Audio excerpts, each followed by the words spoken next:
dit que l'homme ne sépare pas ce que Dieu a uni.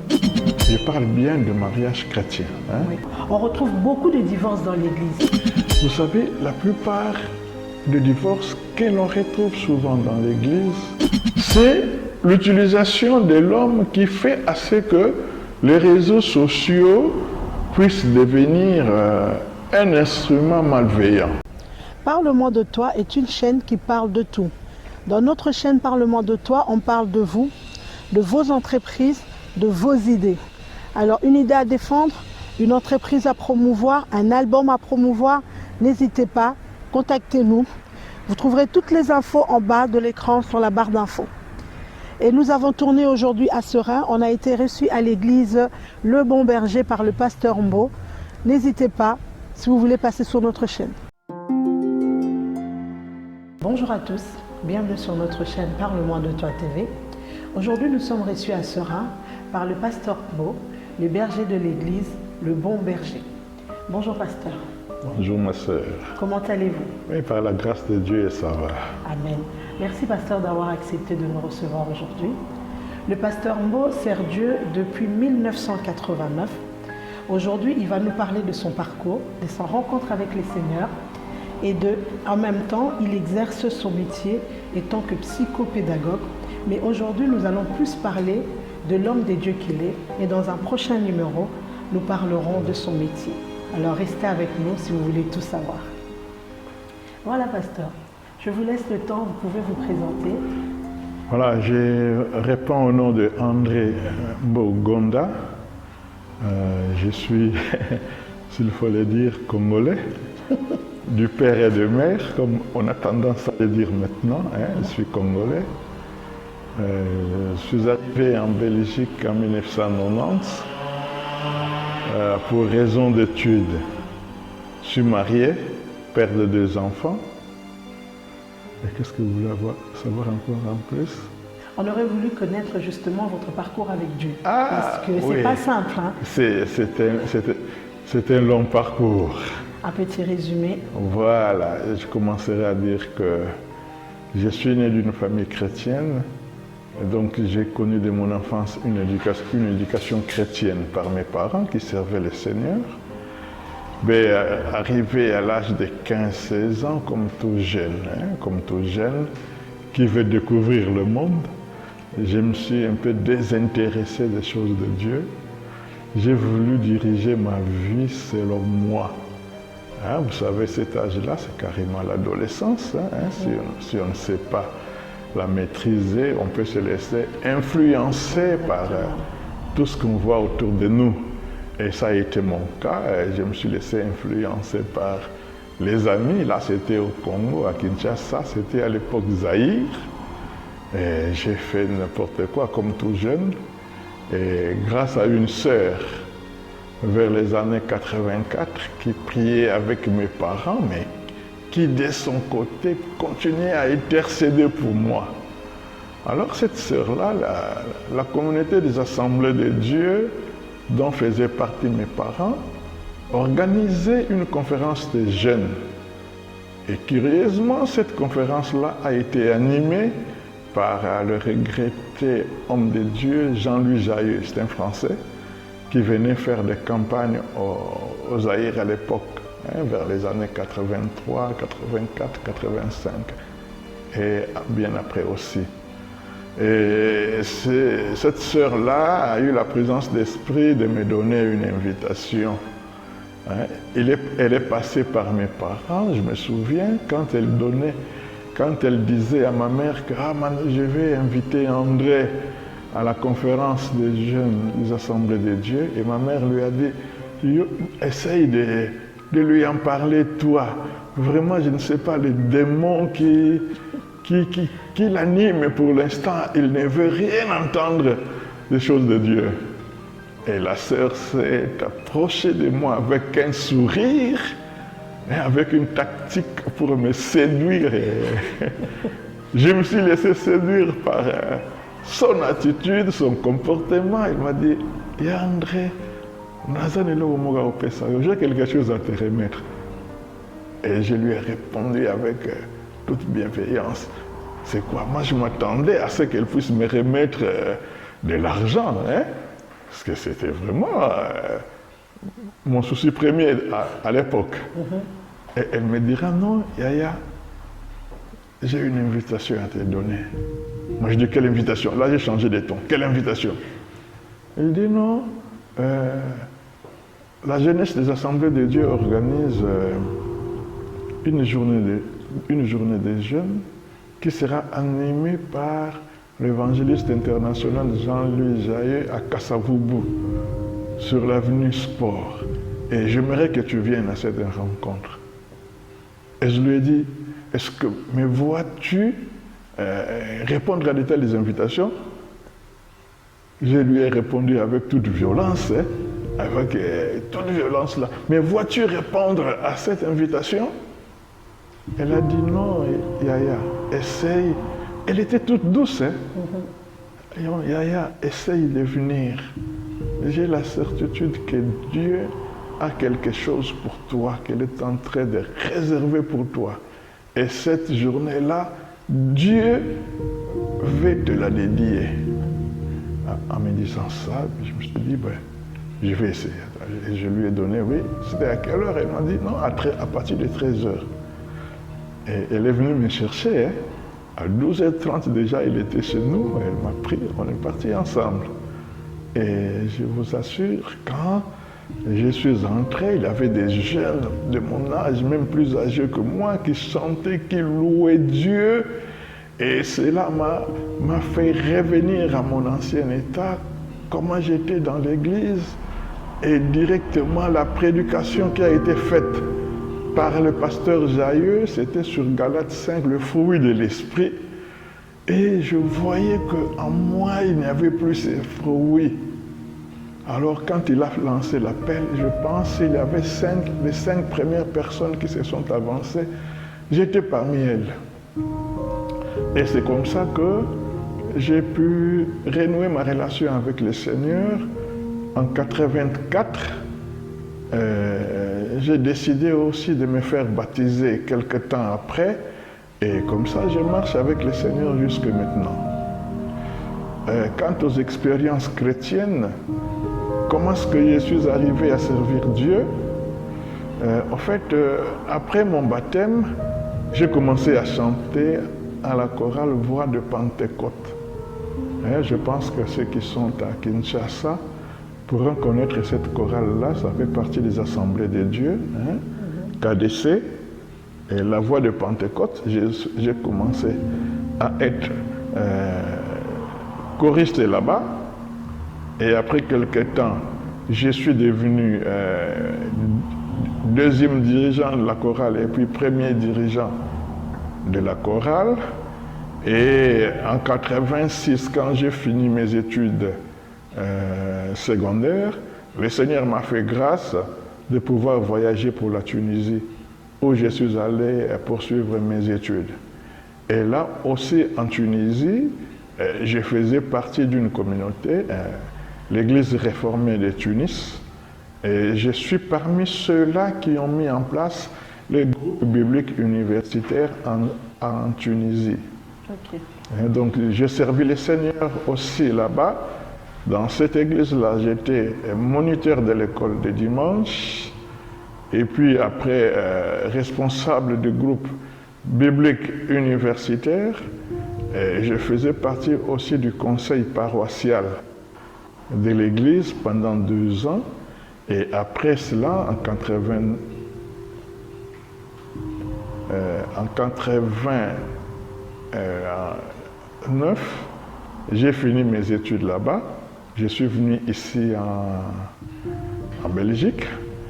Et en Belgique, quand je suis arrivé, je faisais partie de l'église évangélique baptiste d'Ougré, chez mon père spirituel, le pasteur Jean Temotchenko. Je pourrais dire que c'est lui qui m'a formé dans le ministère. Okay. J'étais à ses côtés, en tout cas, j'ai servi le Seigneur avec lui. Et je suis resté plusieurs années avec lui en étant prédicateur dans l'église. Et j'en ai profité aussi pour faire une formation pastorale. Et après, pour des raisons qui me sont personnelles, je suis allé travailler avec le pasteur Kitenge qui est ici, mon grand frère, le pasteur Kitenge, mon papa. On y est resté pendant plusieurs années avant que le Seigneur puisse m'appeler pour un ministère pastoral à temps plein depuis le mois de juillet 2013 que je dirige cette église. Ok. Parle-moi de toi est une chaîne qui parle de tout. Dans notre chaîne Parle-moi de toi, on parle de vous, de vos entreprises, de vos idées. Ok. D'accord, ça va. Alors ici, papa, quand on lit dans les livres de Matthieu 19,6, nous on a pris la partie B qui nous dit que l'homme ne sépare pas ce que Dieu a uni. Mais aujourd'hui, étant pasteur, étant homme, on retrouve beaucoup de divorces dans l'église. Que pensez-vous? D'où vient le problème que nous retrouvons beaucoup les divorces dans l'église? Oui, je pense que nous allons revenir à la réponse du Christ si nous lisons dans Marc 10, je pense. Cette question-là avait été posée à Christ par les gens. Pourquoi y a-t-il trop de divorces parmi vous? Et Christ leur a répondu, c'est à cause de l'endurcissement de vos cœurs. Oui. Vous savez, la plupart des divorces que l'on retrouve souvent dans l'Église, chose que je n'approuve jamais, que je ne conseille jamais, mais j'ai dit la plupart, c'est dû à l'endurcissement du cœur. Vous savez, l'homme, il est toujours homme. Quelle que soit la nature spirituelle qu'il peut avoir, quelque part, cet homme-là est limité. Et c'est cette limite-là qui le renvoie vers l'endurcissement du cœur. Et quand l'endurcissement du cœur arrive, c'est à ce moment-là qu'il y a des fissures, c'est à ce moment-là qu'il y a des divorces, c'est à ce moment-là qu'il y a des incompréhensions. Vous voyez? Donc, en un mot, s'il faut expliquer le taux croissant des divorces dans l'Église, je m'arrangerai plus du côté Christ qui dit c'est à cause de l'endurcissement de vos cœurs. Okay. Puisque je trouve le mariage, c'est un acte sacré. C'est quelque chose, quand on s'engage, on y va jusqu'au bout. Exactement. Je me souviens, souvent quand on fait le serment du mariage, l'homme dit à sa femme, je t'aimerai toujours jusqu'à ce que la mort nous sépare. Et la femme aussi répond ainsi. Mais alors, quand les difficultés viennent, on se réfère à la société, au lieu de se référer à la parole de Dieu. Au lieu de se référer à Dieu, non. C'est l'environnement, c'est la société qui devient notre référence. Et de ce fait, quand la société devient notre référence, la société met à l'homme l'endurcissement du cœur et voilà. Comme conséquence, c'est le divorce. Maintenant, pour pallier à ces problèmes, pensez-vous que nous devons mettre Dieu dans nos foyers? Et si oui, et quelle est sa place? Effectivement. Un mariage sans Christ ne peut pas tenir. Je parle bien de mariage chrétien. Oui. Je parle de mariage chrétien. Un mariage sans Christ ne peut pas tenir. Et je me souviens dans Galates 2, 20, l'apôtre Paul disait, si moi je vis, ce n'est plus moi qui vis, mais c'est Christ qui vit en moi. Et si dans le mariage, l'homme et la femme arrivaient à comprendre cela, et que s'ils vivent, ce n'est plus eux qui vivent, mais c'est Christ qui vit en eux, c'est Christ qui fait à ce que l'un et l'autre deviennent une seule chair, mais je pense on éviterait le divorce. Exactement. Donc, pour mieux me résumer, pour éviter le divorce, il faudrait que Christ soit au centre du mariage. Il faut l'appeler, pas le mettre à gauche, pas le mettre à droite, mais au centre de votre mariage. Si Christ y est, quel que soit, ma soeur, tu sais, le mariage, ce n'est pas facile. Hein. Faire cohabiter deux personnes qui ont eu des éducations différentes de base, hein, ce qui pourrait être une valeur pour l'un n'est pas une valeur pour l'autre. Exact. Hein, donc, maintenant, avec l'aide du Christ, on peut arriver à harmoniser ces valeurs de sorte que l'on puisse toujours trouver un terrain d'attente, une mise en commun. Ok. Maintenant, on reste toujours un peu dans le mariage. Oui. Personnellement, j'ai déjà eu à discuter avec certaines amies, connaissances, sur la partie où Dieu nous demande aux femmes d'être soumises et à l'homme d'aimer la femme. Cette question-là divise. Oui, c'est ça. Cette question divise. Quand on parle de la soumission, ça chauffe. Maintenant, par rapport à la Bible, étant qu'homme de Dieu, quels conseils vous pouvez nous donner, nous femmes, par rapport à la soumission et aux hommes justement, quand la Bible dit « Marie, aimez vos femmes ». Aimez vos femmes. Oui, mais on revient à cela dans Ephésiens 5, 25 et en descendant, 23 et en descendant. Et quand on lit ce verset-là, on dit que femmes, soyez soumises à vos maris et maris, aimez vos femmes comme Christ a aimé l'Église et qu'il s'est donné en rançon. Vous voyez, la soumission,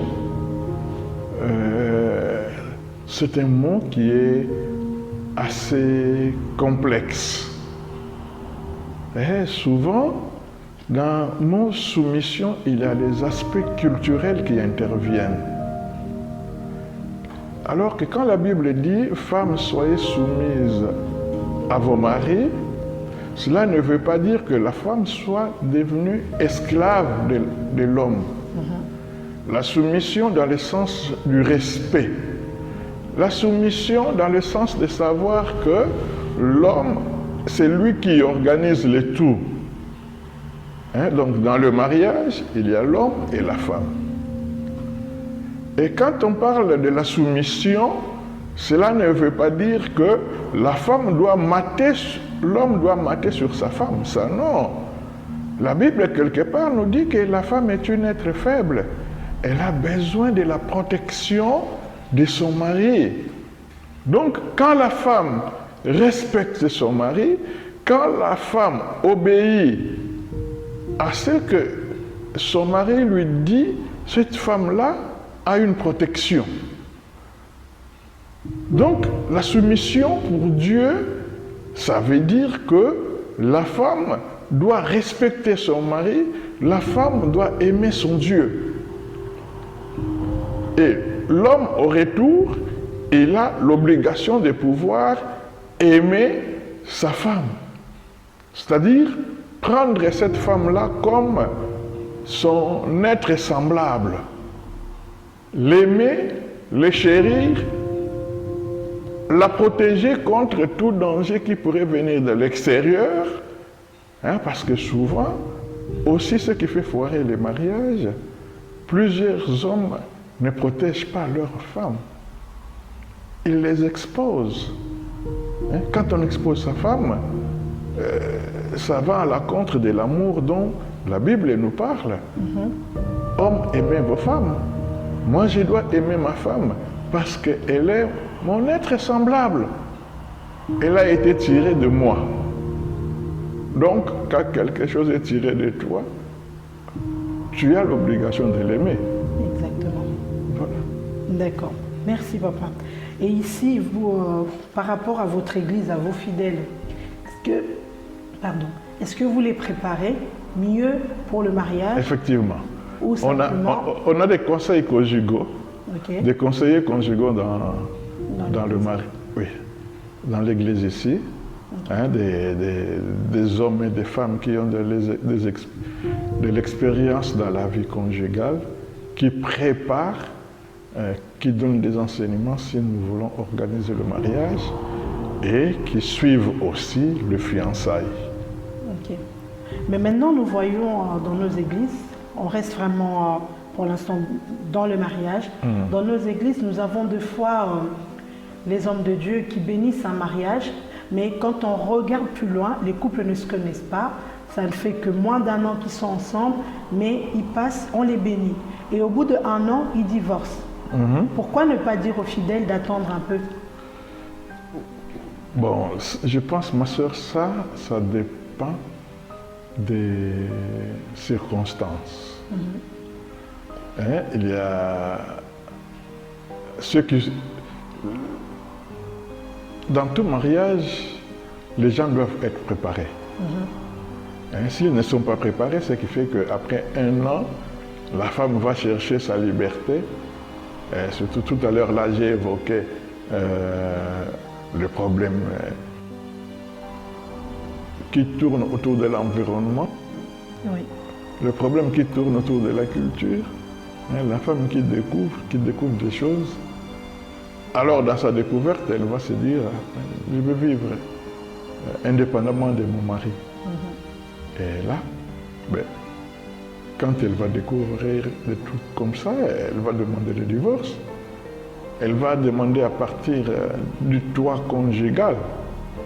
Tu vois, par contre, si les deux étaient préparés, les deux ont eu des enseignements, hein, je pense que ça pourrait bien éviter ce dont on parle maintenant. D'accord. Juste avant que nous marquions une petite pause, est-ce que vous avez un conseil avec vos nombreuses années de mariage, justement pour les mariés qui nous suivent? Oui, un grand conseil que j'aimerais donner aux mariés et aux futurs mariés, c'est d'appeler Christ, d'être au centre de leur relation. D'accord. Si Christ est au centre de leur relation, je pense que les choses vont se passer mieux. Et puis, dialoguer. Dialoguer entre hommes et femmes. Vous devez avoir votre temps de dialogue. Et dans votre dialogue, qu'il n'y ait pas de cache-cache. D'accord. La sincérité doit régner dans le couple. Et troisième conseil, c'est de prier ensemble. D'accord. Il y a des moments où l'incompréhension surgit entre l'homme et la femme. Hein? Oui. Hein? Moi, je vois des choses de cette manière-là, mon épouse la voit d'une autre manière. Hein? Souvent, chez nous, on dit toujours que c'est la vision de l'homme qui passe en premier. Hein? Alors que la femme, quand tu fais passer ta vision en premier, elle se sent étouffée. Elle va se sentir étouffée, peinée. Hein? Alors dans ce cas-là, il faut recourir à la prière. Ok. Mettez-vous à genoux.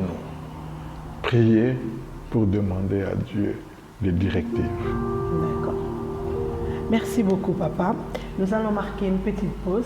On revient dans quelques instants. Parle-moi de toi est une chaîne qui parle de tout. Dans notre chaîne Parle-moi de toi, on parle de vous, de vos entreprises, de vos idées. Alors, une idée à défendre, une entreprise à promouvoir, un album à promouvoir, n'hésitez pas, contactez-nous. Vous trouverez toutes les infos en bas de l'écran sur la barre d'infos. Quand nous regardons dans les livres de 1 Samuel chapitre 3, du verset 3 au verset 10, la Bible nous dit que Samuel avait été appelé par Dieu 3 fois, mais Samuel ne reconnaissait pas la voix de Dieu. Donc à 3 reprises, il est allé trouver Élie, et Élie lui disait « je ne t'ai pas appelé ». Au bout de la 3e fois, c'est là que Élie avait compris que c'était Dieu qui appelait Samuel. Et donc il dit à Samuel « retourne te coucher, si on t'appelle encore, tu diras « parle Éternel, ton serviteur écoute ».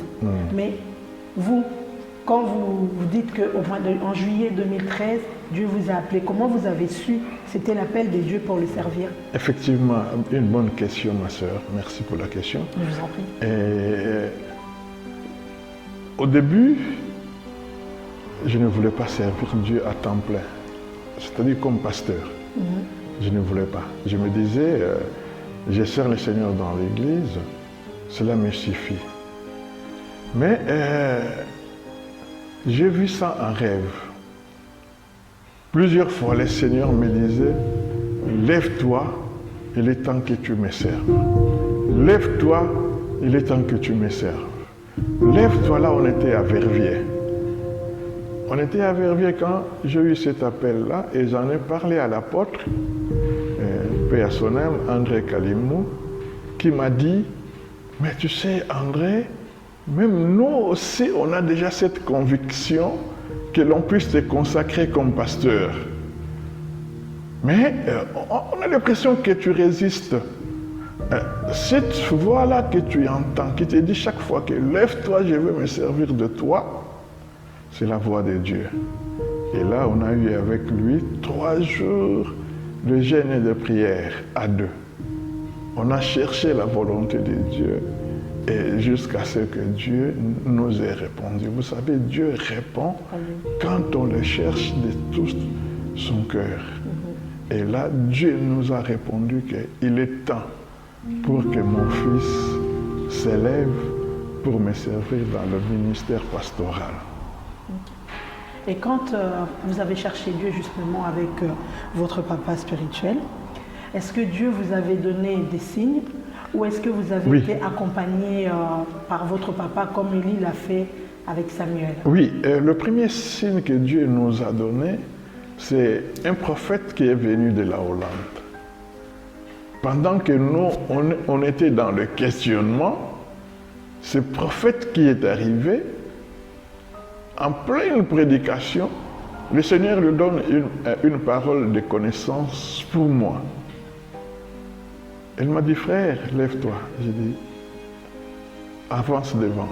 Je me suis approché et du coup, il m'a dit, ce qu'on s'était dit avec l'apôtre pendant que on ne lui a jamais parlé de ça. Il m'a dit, frère, le Seigneur veut se servir de toi. Il est temps pour que tu t'élèves, tu prennes le commandement du bâton dans l'œuvre de Dieu. Hein? Et bien c'est comme ça qu'on a eu la première confirmation pendant qu'on cherchait Dieu. En dehors de la confirmation que le Seigneur nous a donnée, il est allé le confirmer par la bouche de ce prophète qui est venu de la Hollande. Ok. Et maintenant, vous avez toutes les cartes. Vous avez prié, vous avez eu la réponse, vous avez eu les confirmations.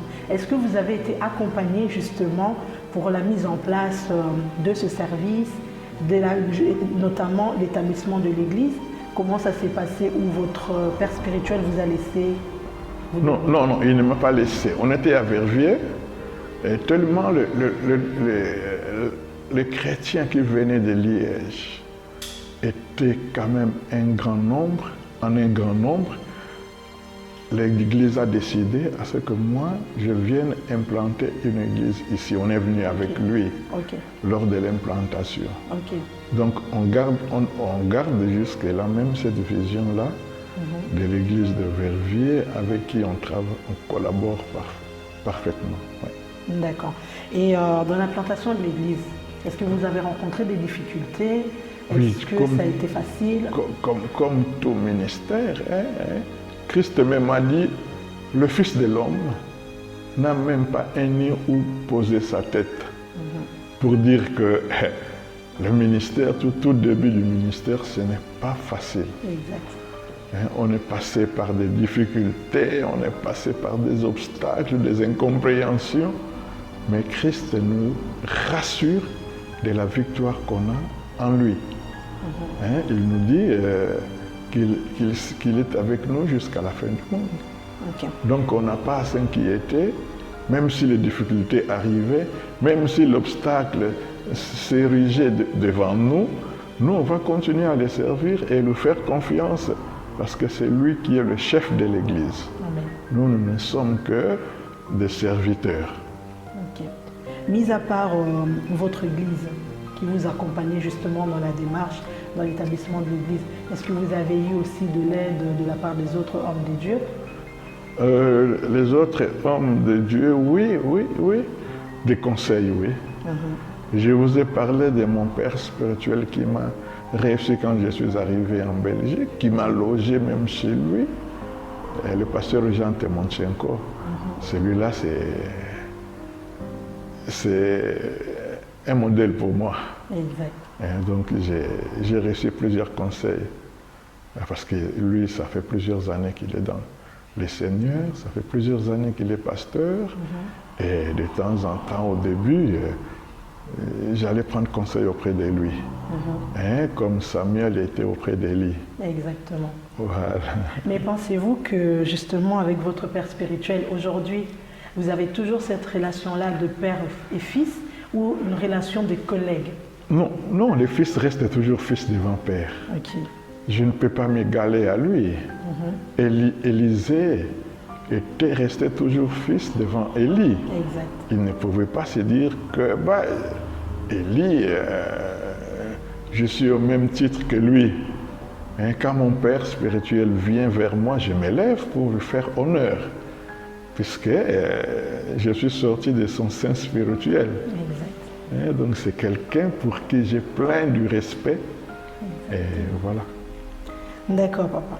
Maintenant, quand vous avez commencé le ministère, quelle est la vision que Dieu vous a donnée, ou je dirais, quel est le message qu'il vous a donné? Matthieu 28, verset 18. Matthieu à 20. 28, verset 18 à 20. Est-ce que je parle? Allez, faites de toutes les nations mes disciples. Merci. Baptisez-les au nom du Père, du Fils et du Saint-Esprit. Enseignez-leur à observer mes commandements. Et voici, je suis avec vous jusqu'à la fin du monde. Donc Matthieu 18. Matthieu 28. Matthieu 28. C'est pas que je ne vous fais pas confiance, c'est comme les chrétiens de Béret, on doit tout vérifier. Ah oui, comme les chrétiens de Béret, effectivement. Exactement, donc Matthieu 28. Oui, Jésus s'étant approché. Le verset, s'il vous plaît. 18 à 20. 18 à 20. Donc voilà, donc je lis au nom de Jésus. Voilà. Jésus s'approcha et leur dit, tout pouvoir m'a été donné dans les ciels et sur la terre.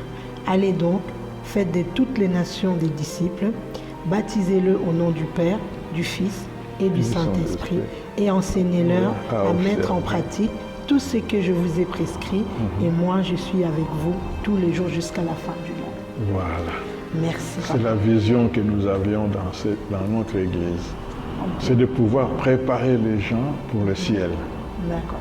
Et quand on a une bonne relation avec le Seigneur ici-bas, on a tout. Mais maintenant, dans votre message, la vision que Dieu vous a donnée, faites de toutes les nations mes disciples. Il y a quelque chose qui m'interpelle. On voit beaucoup dans nos églises, surtout dans nos églises congolaises ou africaines, si je peux le dire comme ça, on retrouve beaucoup nos compatriotes. Pourquoi est-ce qu'on retrouve moins les Européens dans nos églises, étant donné que Christ nous demande justement de faire de toutes les nations ses disciples? Mais c'est vrai que l'évangile qui est dispensé ici, c'est tout d'abord pour les autochtones. Et donc nous devons commencer à évangéliser les gens d'ici. Les gens d'ici, ce n'est qu'après nous irons vers... il a dit, vous serez mes témoins à Jérusalem. Ils étaient à Jérusalem, donc ils devaient commencer par là. Oui. Effectivement, j'ai là deux points de vue. C'est vrai que l'on doit enseigner la parole de Dieu pour les chrétiens de la Belgique, les Belges. Mais aussi, dans la Bible aussi, il y a eu des églises culturelles. Par exemple, l'église d'Antioche. C'était une église qui était vraiment une église culturelle dans le vrai sens du terme, où on retrouvait les Juifs, les Grecs, les Romains, toutes les nationalités confondues. Mais j'ai toujours mis l'accent, même ici à l'église, j'ai dit, on doit aller apporter l'évangile dehors, auprès de ceux qui sont dans le besoin, auprès du peuple belge, qui est vraiment en manque, s'il faut parler ainsi, de l'évangile. Mais quels sont les obstacles? Parce que vous dites, oui, qu'on peut retrouver, comme l'exemple que vous aviez donné, des églises culturelles, mais là, moi, je me base sur la vision que Dieu vous a donnée. La vision que Dieu vous a donnée, c'est que c'est tout le monde, Oui. pas que les Congolais. Effectivement. Mais ici, dans l'église Les Bons Bergers, Oui. votre mission devrait justement être que nous puissions voir plus de peuples autochtones dans l'église. Effectivement, effectivement. Mais on est en train d'évangéliser. Vous savez, Dieu donne la vision et il la pourvoit de provision. Il alloue de provision. Ouais. On a quelques Belges ici qui viennent, mais c'est vrai qu'on n'a pas encore atteint l'objectif fixé. Ouais. Et nous savons que par la grâce de Dieu, on va y arriver. Mais seulement, je vais vous dire aussi, ma sœur, devant le Seigneur, il n'y a pas de Belges, il n'y a pas de Congolais, il n'y a pas de Camerounais, nous sommes tous chrétiens. Ouais. Que l'on puisse gagner une âme belge, que l'on puisse gagner une âme congolaise, pour le Seigneur, ce qui est bien, que l'âme soit préparée pour l'enlèvement. Ouais. Que l'âme soit sauvée. Parlons justement de l'évangélisation. Parce que si je retourne en arrière dans votre parcours, vous avez pas mal servi les seigneurs, vous avez été super bien formés, mais à votre tour justement, je pense qu'à l'église vous avez une équipe d'évangélisation. Oui. Pensez-vous que vous les préparez suffisamment pour faire face justement aux batailles, si je peux dire ça comme ça, qui rencontreront à l'extérieur lors des évangélisations? Effectivement, on a une équipe d'évangélisation d'ailleurs. À 15h tout à l'heure, je vais avoir une réunion avec eux où nous formons ces jeunes à aller vers l'extérieur. Nous leur disons aussi que le chemin du Seigneur est périlleux. Et il ne faut pas vous attendre à ce qu'on vous acclame. Il ne faut pas attendre à ce qu'on vous jette des fleurs. Plus vous allez vers l'extérieur, plus vous serez rejeté. Et donc, il faut tenir bon. Ok. Alors, une idée à défendre, une entreprise à promouvoir, un album à promouvoir, n'hésitez pas, contactez-nous. Vous trouverez toutes les infos en bas de l'écran sur la barre d'infos. Voilà, nous sommes de retour après une petite pause. Papa, nous allons parler maintenant réseaux sociaux. Que pensez-vous? Aujourd'hui, nous voyons des frères en Christ, des sœurs en Christ, qui tombent dans les publicités en plein réseaux sociaux. Nous retrouvons nos frères et sœurs en Christ dans des tenues, si je peux dire, légères, en train de danser, et pour la plupart, ce sont des ouvriers dans l'église. Comment vous vous sentez quand vous voyez ces vidéos? Qu'est-ce que ça vous fait, étant homme de Dieu? Oui, merci ma sœur pour cette question si importante et riche. Voilà, le problème des réseaux sociaux, c'est un problème d'actualité pour l'instant. Et vous savez, quand nous, on avait grandi, il n'y avait pas tout ça. Et il y avait moins d'influence des réseaux sociaux. Les réseaux sociaux en soi, en fait, je veux dire que je veux aborder ce point-là en deux phases. Je parlerai des bienfaits des réseaux sociaux et les méfaits des réseaux sociaux. Les réseaux sociaux en soi n'est pas mauvais. C'est l'utilisation de l'homme qui fait à ce que les réseaux sociaux puissent devenir un instrument malveillant. Je vais m'expliquer. Si on utilise les réseaux sociaux tout simplement pour faire passer l'information, ou bien pour passer une prédication, pour passer des nouvelles, sans pour autant entrer dans des extravagances, cela a un effet bénéfique. On se laisse informer par ce qu'on voit par des réseaux sociaux, alors que l'homme a tendance à l'utiliser d'une manière malveillante. Quand je parle d'une manière malveillante, c'est l'exemple de ce que tu viens de donner là. Oui. Des sœurs qui dansent nues, des frères, des amis des amis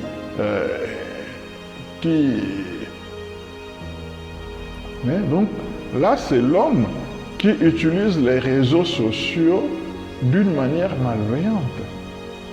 Et ça, ce n'est pas bien. Si on s'est limité tout simplement à l'utilisation des réseaux sociaux dans les cadres informatifs, ça serait une bonne chose. D'accord. Maintenant, dans l'Église, quelle est justement la place de l'Église dans ce que nous voyons? Parce que c'est vrai que c'est l'utilisation de ce qu'on fait dans les réseaux sociaux. La Bible nous dit que nous vivons dans ce monde, mais nous ne sommes pas de ce monde. Effectivement. Mais si nous servons Dieu, mais en même temps nous retrouvons les mêmes personnes qui sont nos modèles dans des positions pas très flatteurs, si je peux le dire comme ça, inconfortables, merci. Ça peut aussi décourager ceux qui sont encore des bébés spirituels. Mais étant qu'homme de Dieu, qu'est-ce que vous pensez justement? Quels sont les conseils que vous pouvez donner justement par rapport à ça? Mais un seul conseil que je donnerais par rapport à ça, c'est trouvant dans, je pense dans Romains 12, ne vous conformez pas au siècle présent, mais soyez renouvelés par l'intelligence spirituelle. Je demanderai à ces frères qui ont tendance à montrer des choses peu estimables dans des réseaux sociaux et qui se disent chrétiens. J'ai mis l'accent là sur des frères chrétiens, à ne pas se conformer au siècle présent. À ne pas se dire, voilà, c'est parce que les autres le font et nous aussi on doit le faire. Et nous avons notre ligne de conduite qui est la parole de Dieu, qui nous montre comment est-ce que nous devons nous comporter. Quelle que soit l'influence des réseaux sociaux, nous, chrétiens, nous devons influencer les réseaux sociaux. Et non pas que les réseaux sociaux puissent nous influencer. Ok. Maintenant, papa, est-ce que, je ne sais pas si vous avez déjà été confronté à cette situation justement, est-ce que vous avez des sanctions, admettons qu'une sœur ou un frère de l'Église tomberait dans ça, est-ce que vous arriverez à lui dire, voilà, tu ne sers plus Dieu, va nana nunakiti, reste un peu là, le temps d'être encore mieux enseigné, mieux encadré, ou simplement on va le laisser continuer à travailler? Non, ma sœur, la Bible nous dit le seul sacrifice qui est agréable à Dieu, c'est la disposition du cœur. Quand quelqu'un arrive à faire des choses pareilles, c'est que son cœur n'appartient plus à Dieu. En tout cas, on en a connu des cas comme ça à l'Église. Et on s'est référé à la parole de Dieu. On s'est référé à la parole de Dieu. La parole de Dieu nous dit que dans des circonstances comme ça, autant mieux que le jeune se répande. Qu'il puisse s'asseoir et que l'on puisse voir le changement dans son comportement. D'accord, ça va. Ben, quant à moi, je vous remercie encore, une fois de plus. Merci d'avoir accepté de nous recevoir cet après-midi. Nous sommes arrivés à la fin. Je ne sais pas s'il y a une question que moi j'ai oubliée, s'il y a un message que vous voulez passer aux enfants de Dieu qui nous regardent aujourd'hui, avant que nous puissions clôturer notre émission. Le seul message que je donnerai aux enfants de Dieu, c'est de devenir à la source du salut. De revenir à la source du salut. Christ est la source intarissable. Et que nous puissions tous avoir nos yeux fixés sur lui et non pas sur le monde. Le monde nous déçoit toujours. Mais ceux qui se confient à l'Éternel, Dieu renouvelle leur force et leur intelligence. Que le jeune que vous êtes, vous puissiez continuer dans cette voie-là, à servir le Seigneur dans l'intégrité, à servir le Seigneur sans compromission, à servir le Seigneur de tout votre cœur, et il y a toujours le bonheur quand on sert le Seigneur. Amen. Merci beaucoup. Maintenant, papa, est-ce que vous savez nous donner justement le programme du culte? Oui, nous sommes ici à Serein, Je vous donne l'adresse tout d'abord. C'est la rue Chapuis numéro 19 à 4100 Serres. Nos réunions, nous avons une réunion le jeudi, notre culte de semaine, le jeudi de 18h jusqu'à 20h. Là, il y a l'étude biblique. Le samedi de 18h à 20h aussi, nous avions une intercession. Et dans les avant-midi, ce sont les jeunes qui ont leur réunion et avec répétition de la chorale aussi. Voilà, pour ceux qui veulent se joindre à nous, ils sont tous la bienvenue. Et le dimanche, nous avons notre culte de louange et d'adoration. À partir de 10h30, il y a l'intercession et à 11h, nous démarrons le culte jusqu'à 13h, 13h15. D'accord. Nous mettrons toutes les informations pour les détails, si vous voulez retrouver l'adresse de l'église, en bas de l'écran sur la barre d'infos. Merci de nous avoir suivis. Nous arrivons à la fin de notre émission. Comme on aime le dire, vous êtes mieux placés pour défendre vos idées, pour parler de vos entreprises. Vous êtes le bienvenu sur notre chaîne Parle-moi de toi TV. N'hésitez pas à prendre contact avec nous. Et nous tenons à remercier le Seigneur qui a permis justement que nous soyons ici aujourd'hui. Et je remercie aussi toute l'équipe de Parle-moi de toi TV et toutes les personnes qui nous soutiennent. N'oubliez pas de partager, de vous abonner et de liker. Et moi, je vous dis à très bientôt pour un prochain numéro.